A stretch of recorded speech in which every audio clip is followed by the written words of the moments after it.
अस्सलामुअलैकुम। मैं मियां हुजूर का साहबजादा और खलीफा हकीम शारिक अहमद तारिक तारिकी जहांगीरी आज एक बार फिर आपकी खिदमत में हाजिर हूँ। आज का जो हमारा टॉपिक है ये, जैसे कि हम तमाम अहबाब जानते हैं कि ज़िलहज का महीने की आमद है।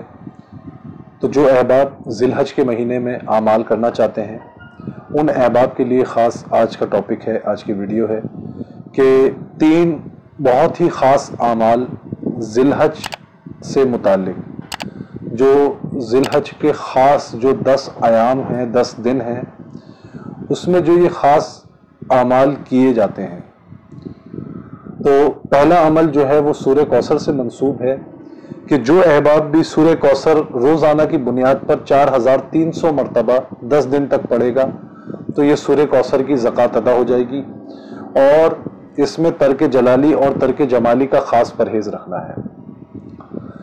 और दूसरा, सूरह यासीन शरीफ, जो आमिलीन हजरात सूरह यासीन शरीफ पढ़ते हैं या सूरह यासीन शरीफ के आमिल हैं, उन अहबाब को चाहिए कम से कम 14 मरतबा और ज़्यादा से ज़्यादा 41 मरतबा 10 दिन तक रोज़ाना की बुनियाद पर सूरह यासीन का अमल करना है। सूरह यासीन के अमल में भी जो है ना, आपने तर्क जलाली और तर्क जमाली का परहेज़ करना है। तीसरा अमल, जो कि अल्हम्दुलिल्लाह हमारे सिलसिले में बहुत ज़्यादा कसरत से पढ़ी जाने वाली सूरत है, सूरह मुज़म्मिल शरीफ। जो अहबाब सूरह मुज़म्मिल शरीफ की ज़कात अदा करना चाहते हैं ख़ास ज़िलहज के महीने में, उनको चाहिए कि वो कम से कम 66 मरतबा और ज़्यादा से ज़्यादा 117 मरतबा रोज़ाना की बुनियाद पे सूरह मुज़म्मिल शरीफ का जो है वो अमल करें। और आप तमाम अहबाब को ये बताता चलूँ कि इन तीनों आमालों में तर्क जमाली और तर्क जलाली का जो है परहेज़ करना है।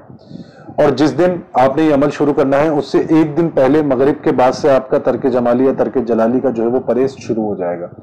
जब आपका अमल मुकम्मल हो जाएगा तो अमल मुकम्मल होके जिस दिन बकरीद होगी, बकरीद से एक दिन पहले चांद रात वाले दिन आपका अमल 10 दिन मुकम्मल होंगे। बकरीद वाले दिन जो है आपने अपना जो परहेज़ है तर्क जलाली का, तर्क जमाली का, वो आपने खोल लेना है। और बकरीद के पहले दिन आप जो है वो गोश्त वगैरह और बाकी चीज़ें वो खा सकते हैं। अपनी दुआओं में मुझे याद रखें। जज़ाकल्लाहु खैरा। और इस अमल की इजाज़त आम है। जो शख्स अगर ख़ास तौर पे इस अमल की इजाज़त देना चाहता है तो वो मेरे व्हाट्सएप नंबर पर रब्ता करके इजाज़त दे सकता है। अस्सलामु अलैकुम व रहमतुल्लाह।